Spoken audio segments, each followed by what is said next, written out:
Once again, we are continuing to follow some breaking news tonight of a shooting at McKinley High School in Buffalo. We know right now that 2 people, including a student, were injured here and that the situation there has been pretty chaotic. Now, this all happened at the school on Elmwood Avenue. Within the last hour, Buffalo police shared this tweet asking people to avoid that area between the 198 and Amherst Street.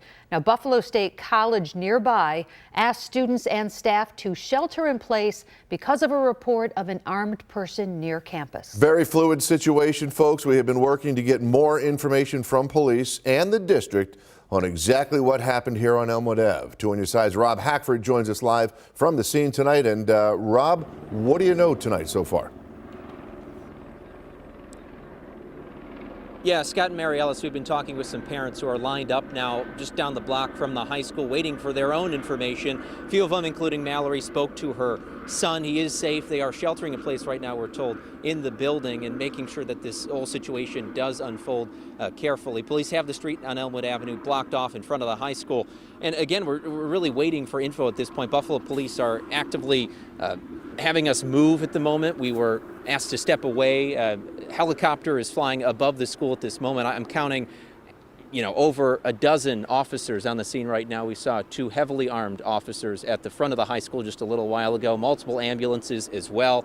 We're waiting to get more information. Again, we're told the school is on lockdown. We spoke to some parents who are lined up on Middlesex Road just down the way from the high school.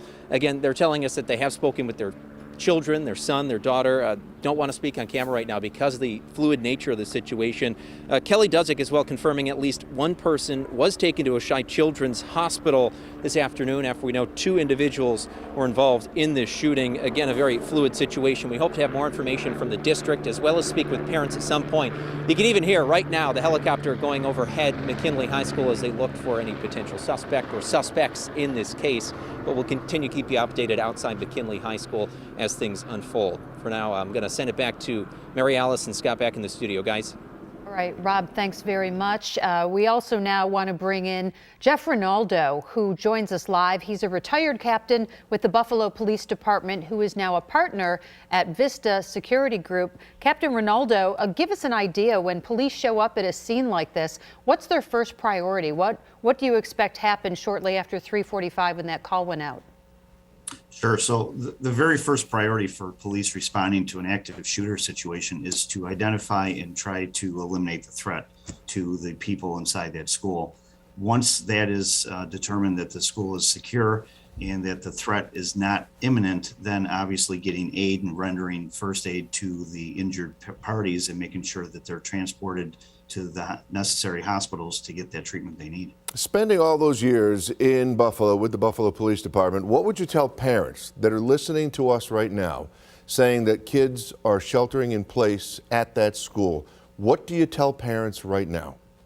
Sure. So I think what all the parents need to understand is that it is a very fluid situation. It's chaotic, and they have to trust in the fact that the schools and the police department practice and train for these types of situations, that their students and their children are going to be locked in place for a little bit of time until the police can ensure that they're safe.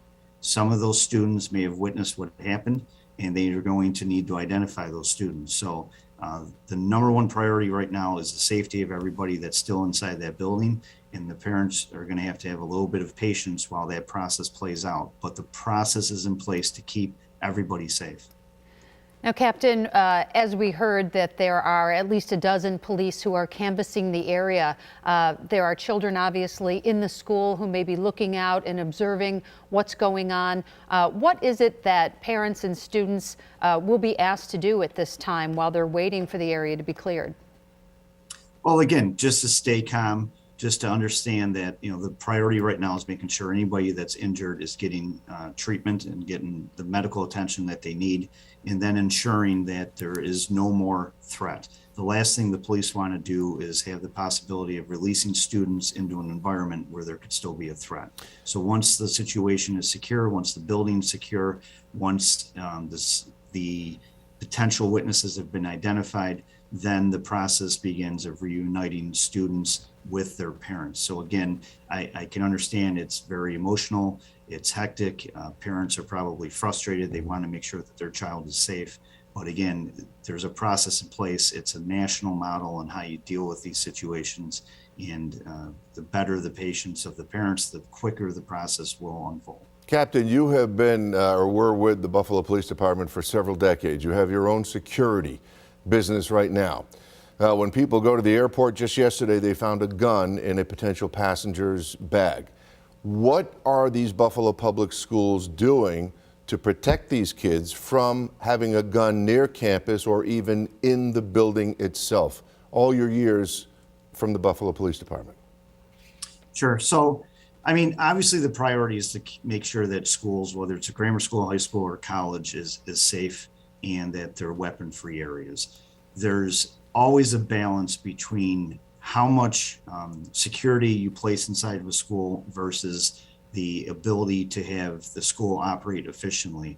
So some schools do security screening, meaning that when students enter the school, sometimes it's as simple as just a bag check is performed of backpacks. Other schools go so far as to do security screening with metal detectors, hand wands, other types of weapon detection systems.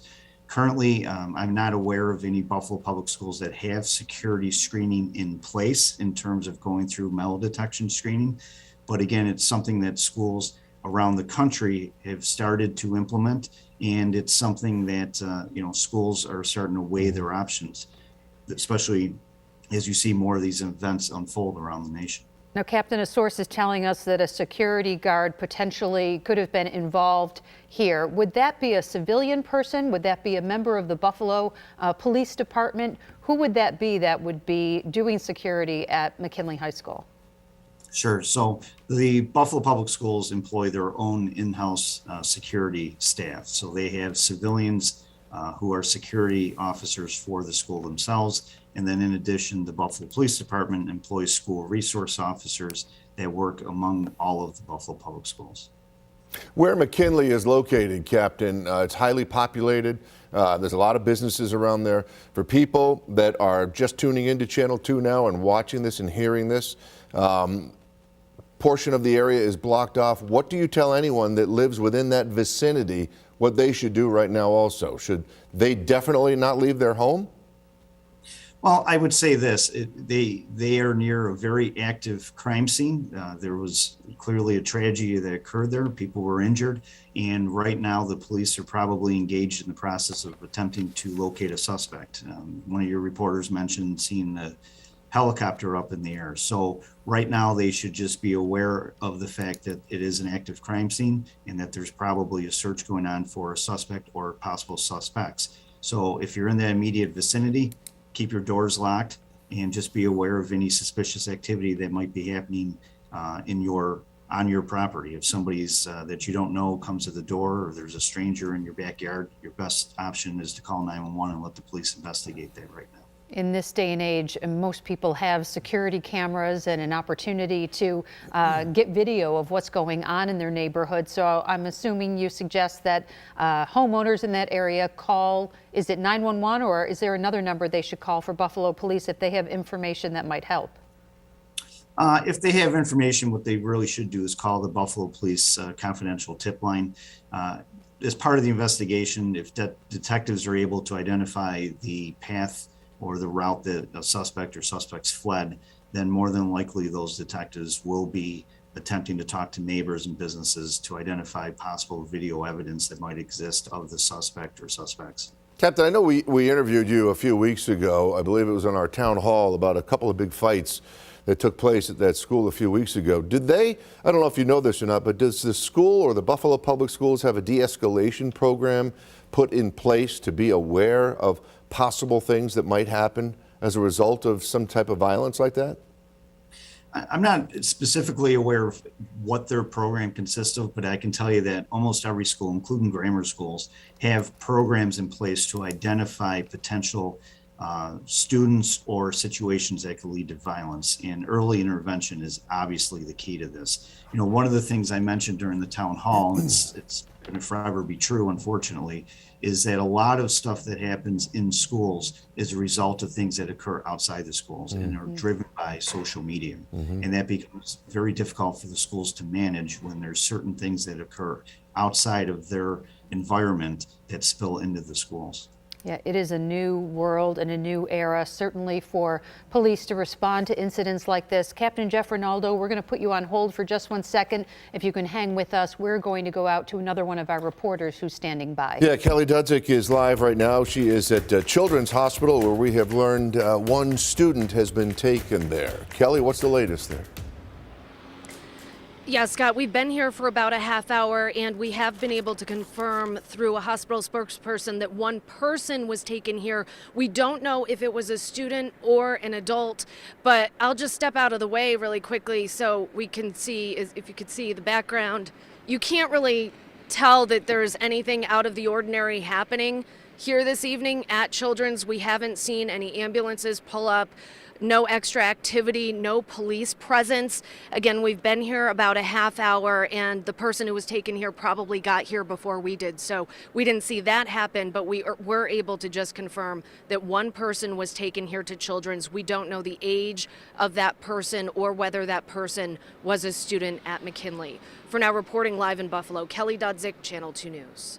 All right, Kelly, thank you very much again. It's a time when a lot of parents, especially those who are parents of McKinley High School, are very nervous. We don't have any details to share with you right now about who was involved in this shooting. All we know is that there was one shooter, presumably, and that two people were injured on the scene, one adult and one student potentially. So we will effort that information and get it to you as soon as we can. So no matter what, we do know that this is a live picture right now. We do know that a tragedy has occurred there. There was a shooting there.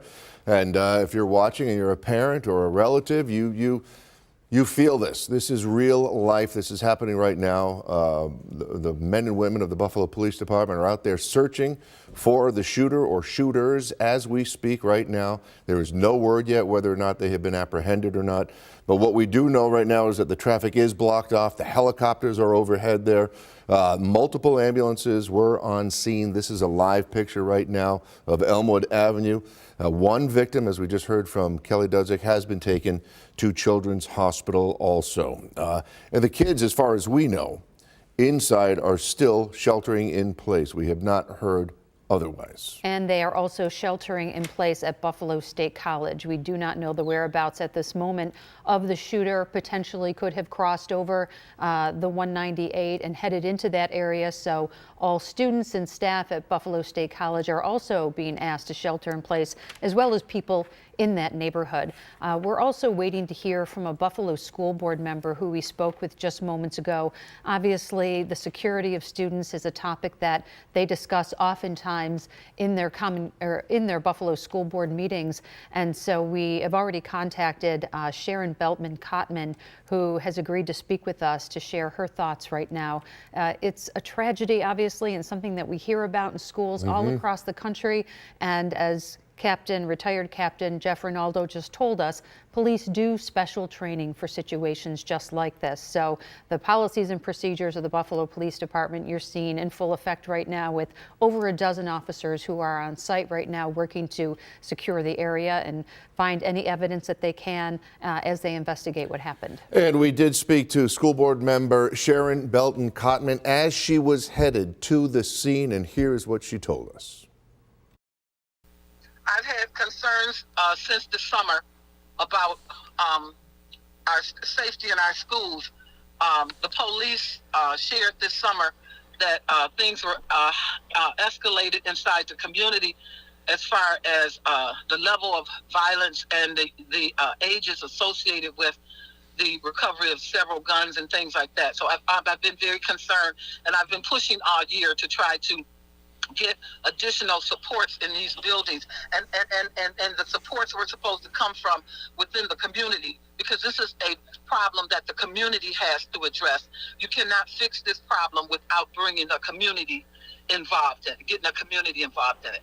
And so I've had major concerns about this. And why? And I'm very shaken at this point. I really am very emotional at this point, Dave, and I'm not going to be able to do a good interview. But I'm very concerned always about safety for our children. Today, I went over to MST to spend some time with the principal and his assistant principals, and we were talking about what we could do and what things we could put in place to help these schools be more safer. You know, our community does not manufacture guns. We are not manufacturers of guns. And somehow or another, we have a plague in our community associated with guns. And Neil Dobbins, the late Neil Dobbins, was working on this and trying to put certain things in place. We had tried to work with him. We were going to do some things with him this year, but there has been an attempt by the community to get involved in our schools to provide some additional support.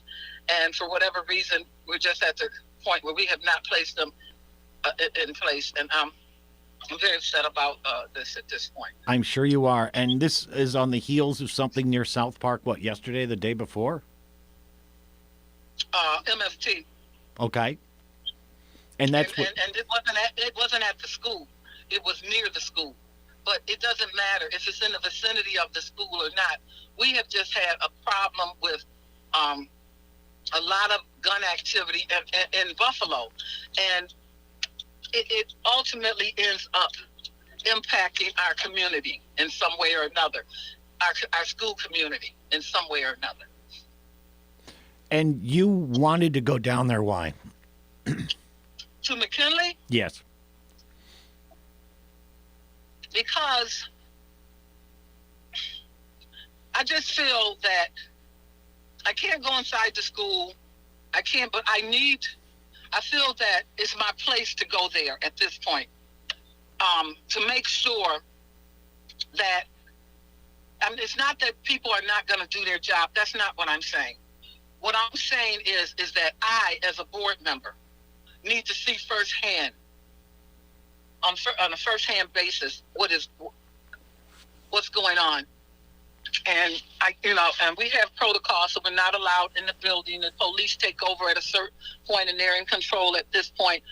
But my concern is that I represent constituents, and that it is important that my constituents know that I will not run away from harm's way when it comes to these kids, that I will continue to advocate, and I need to be there so that I can feel it, so I can feel comfortable. We have a board meeting in about 30 minutes. Okay, it's our committee meeting. It's not our board meeting. It's our workshop. And at this point, it's more important for me to do this than all that other stuff. And that's all I can say.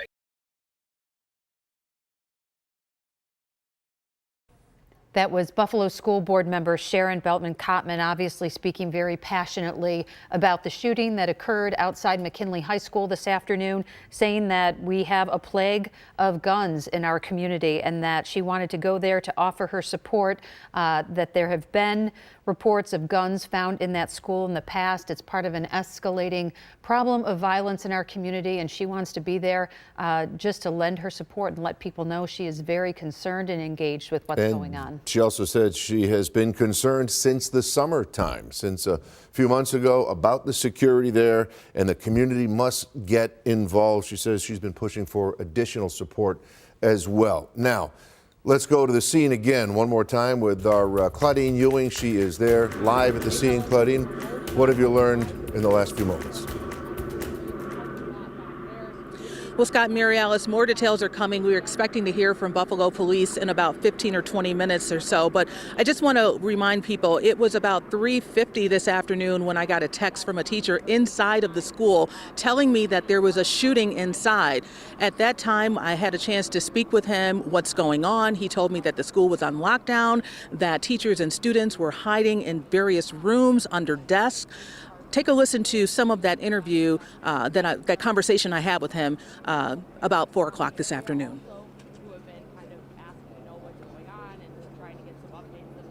Did you hear the shots fired inside the school? One of the colleagues colleagues heard shots. One ran into the office and told us to hide. And then they called a lockdown. One being a student, one being a security guard, the student at Children's Hospital, not sure about... That teacher that I spoke with was extremely distraught because at that time he didn't know exactly what was going on. We have since learned from Buffalo Police that 2 people have been shot, including a security guard. We're told that the security guard that was shot in the leg. He was taken to ECMC. His injury is not believed to be life-threatening. As for the student that was shot, we do not know the condition of that student. The Buffalo Police spokesperson would not say at that time, saying that he did not have information on that. According to Buffalo Police, this call came in about 3:45 this afternoon of 2 people shot, a security guard as well as a student. Now, it did not happen inside of the school, but it did happen on Buffalo Public School property, right outside of the school, not far from one of their greenhouses is what we're being told. We should also know that you heard Sharon Belton-Cotman talking about situations and problems inside of McKinley High School. This is something that we have reported on over the last few years. In fact, over the last couple of weeks, I was sent video of fights inside and outside of the school. It has been an ongoing problem. In fact, teachers have told me, more than one teacher has told me, that sometimes they fear going to school here at McKinley because of the fights and the violence that they have been seeing. And we also remembered that it wasn't long ago that they had to go remote for one day because so many teachers were sick. From what I'm hearing from teachers, they have been sounding the alarm for many weeks, for many months, not just this school year, and they have been feeling that their voices have fallen on deaf ears, and they feared that this day would happen. And exactly what they feared has taken place. 2 people shot outside of McKinley High School in the city of Buffalo. We'll send it back to you. We will be on the scene throughout the day to bring you the latest details. All right, Claudine, thank you. Very disturbing information to hear that those working inside the school, teachers who are, during the day charged with the safety and security of kids as well as their education, to be that concerned about the potential for something like this to happen is really devastating to hear.